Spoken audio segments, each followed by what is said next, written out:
حضرت خواجہ اجمیر کے سامنے درویش بیٹھا تھا. ایک صاحب آئے، آ کر کے کہا میں نے ان سے پیسے لینے ہیں. مطالبہ شدت کے ساتھ کرنا شروع کیا تو خواجہ صاحب رحمۃ اللہ علیہ فرمانے لگے اگر ان کے پاس رقم ہوتی فوراً دے دیتے، کچھ انتظار کیجئے. لیکن انہوں نے بڑی ہی تکلیف دہ باتیں کی، ہاتھ بڑھانے کی، دست درازی کرنے کی بھی کوشش کی. جب معاملہ یہاں تک آیا تو حضرت خواجہ اجمیر نے اس شخص سے کہا یہ اپنے پیسے لو، لیکن تم نے تکلیف دی ہے، یہ انداز تمہارا درست. لوگوں نے کہا حضرت اتنے سارے لوگ تھے، اس کو پوچھ لیتے. فرمایا ہمارا طریقہ ہی نہیں ہے جاہلوں سے الجھنے کا، ان نادانوں سے بحث کا ہمارا طریقہ نہیں ہے. پر ٹھیک ہے، اس نے جو کرنا تھا جہالت کا مظاہرہ، اب ہم بھی جواب میں کریں. وہ شخص چلا گیا، پیسے ادا کر دیے گئے، لیکن ایک غریب آدمی کی توہین کر گیا. بھرے مجمع میں تکلیف، بھرے مجمع میں تو کسی کو نصیحت نہیں کرنی چاہیے نامینیٹ کر، بجائے اس کے کہ آپ قرضے کا مطالبہ کریں. کچھ عرصے کے بعد وہ شخص بیمار ہوا تو لوٹ آیا، آ کے کہنے لگا حضور بڑی سخت تکلیف میں ہوں، آپ کا دل توڑا ہے. فرمایا ابھی بھی اپنی جہالت سے باز نہیں آ رہے، میرا دل نہیں توڑا، تم نے اس غریب کا دل توڑا ہے. جاؤ، جا کے اس سے معافی مانگو، اپنی جہالت سے توبہ کرو، اللہ تبارک و تعالیٰ تمہیں معاف کرے گا. بھائیو جاہلوں سے بحث نہیں، الجھاؤ نہیں. عارف رومی کہتے ہیں گدھے اور گھوڑے کی بحث ہونے لگی تھی. گھوڑا کہتا تھا آسمان کا رنگ نیلا ہے اور گدھا کہتا تھا نہیں کالا ہے. کئی گھنٹے بحث ہوئی، مقدمہ شیر کی عدالت میں چلا گیا. گھوڑے نے جاتے ہی کہا بادشاہ کئی گھنٹوں سے ہماری بحث چل رہی ہے، میں کہتا ہوں آسمان کا رنگ نیلا، آپ بتائیں کون سا ہے؟ کہا نیلا ہے. تو کہا یہ گدھا کہتا ہے کالا ہے. تو بادشاہ سلامت فرمانے لگے کہ بات بھی گھوڑے کی ٹھیک ہے اور گھوڑے کو عمر قید کی سزا بھی ہے. گھوڑے نے کہا سزا کس بات کی؟ اس نے کہا سزا اس بات کی کہ تم نے گدھے سے ہی بحث شروع کر دی، تمہیں سمجھ نہیں آئی یہ گدھا ہے. کچھ گدھے ہیں ان سے بحث نہیں ہوتی، کالو سلاما، ان کو سلام کیا جاتا ہے. بھائی اب آپ گدھے سے بھی بحث کریں گے، وہ ہمارا معیار نہیں ہے، ہمارا سٹیٹس نہیں ہے. اس آدمی کے ساتھ بات کرنا یہ ہمارے معیار کے خلاف ہے. آپ کبھی بھی کسی گدھے سے بحث نہیں کریں، بلکہ کیا کریں، اس کو سلام کریں اور کوشش کریں تھوڑا دور سے کریں، تھوڑا سا ہٹ کے کریں، دور سے. قالو سلام. اور اگر کوئی ایسا شخص ہو جو نادانی میں جہالت کا مظاہرہ کر رہا ہے تو پھر تو اللہ والوں کا طریقہ محبت کرنے کا ہے، پھر اللہ والوں کا طریقہ درگزر کرنے کا ہے. پھر اللہ والے سمجھ جاتے ہیں کہ اس کی شعوری طاقتیں اتنی، پھر وہ اس پر سختی نہیں کرتے. میں آپ کی خدمت میں عرض کروں گا ہمیں اپنے بچوں کی نادانیوں پر ان پر سختی نہیں کرنی چاہیے. اگر کوئی ان پڑھ آدمی نادانی کرے تو ہمیں سختی، اپنے بچوں کو اس ترتیب سے ہمیں قائل کرنا ہے کہ انہیں پتہ ہی نہ چلے کہ ان کی تربیت کی جا رہی. غیر محسوس طریقے سے جب 15 لوگوں کے بیچ بیٹھ کے ہم اپنے بچے کا شکوہ کرتے ہیں نا کہ دیکھو جی باقی تو سارے ٹھیک تھے، یہ نالائق بھی ہے، نافرمان بھی ہے، ضدی بھی ہے، تو آپ اسے پکا کر رہے ہیں ضد پر، آپ اسے نالائکی پر پختہ کر رہے ہیں، آپ اس کا ذہن بنا رہے ہیں بغاوت والا، خودآرا. ہمارے بچے، نبی کریم علیہ السلام کا طریقہ مبارکہ یہ تھا کہ اگر کبھی کسی شخص کی شکایت آتی تو سرکار اس خوبصورتی کے ساتھ اصلاح کرتے، اس پیار کے ساتھ سمجھاتے. میں کیا کروں، میری ملت کا جوان برا نہیں ہے، اس کے باطن میں گناہ نہیں ہے، یہ تو بدلنا چاہتا ہے، یہ تو ٹھیک ہونا چاہتا ہے. جس کلین شیپ نوجوان کو آپ روز چوک میں کھڑا ہوا دیکھتے ہیں نا، اس کے قریب جا کے کبھی حضور کا نام لینا، اس کی آنکھیں نور سے بھر جاتی ہیں.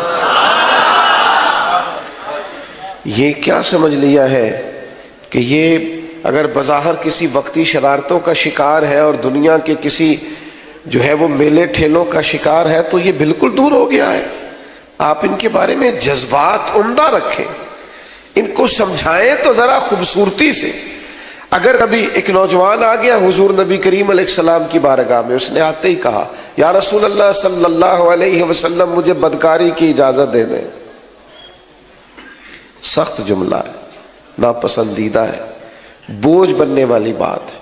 حضور نے ڈانٹا نہیں. نبی کریم علیہ السلام نے کوئی تلخ بات نہیں کی. حضور نے قریب بٹھا لیا اور تھپکی دے کے کہا بیٹا تم پسند کرتے ہو کوئی تمہاری بہن سے بدکاری کرے, کوئی تمہاری بیٹی سے بدکاری کرے, باقی جو رشتے ہیں ماں ہے خالہ ہے پھپھا ہو ان کے لیے تم پسند کرتے ہو؟ اس نے کہا سوال ہی پیدا نہیں ہوتا, جرت ہے کسی کی؟ تو محبوب فرمانے لگے جن سے تم بدکاری کی اجازت مانگ رہے ہو کسی کی تو بیٹی ہوگی, بہن بھی ہوگی, کہیں وہ خالہ بھی ہوگی, پھپھو بھی ہوگی. وہ رشتوں کے سارے تقدس جو تمہارے گھر کی خواتین کو حاصل ہیں وہ اسے بھی تو حاصل ہوں گے. جب نبی کریم نے یہ بات بیان کی تو کیا انداز تھا اور کیا شفقت تھی, اور اس کے کندھوں پر میرے محبوب کا دست کرم تھا. چند آنسو فوراً اس کی آنکھوں سے ٹپکے.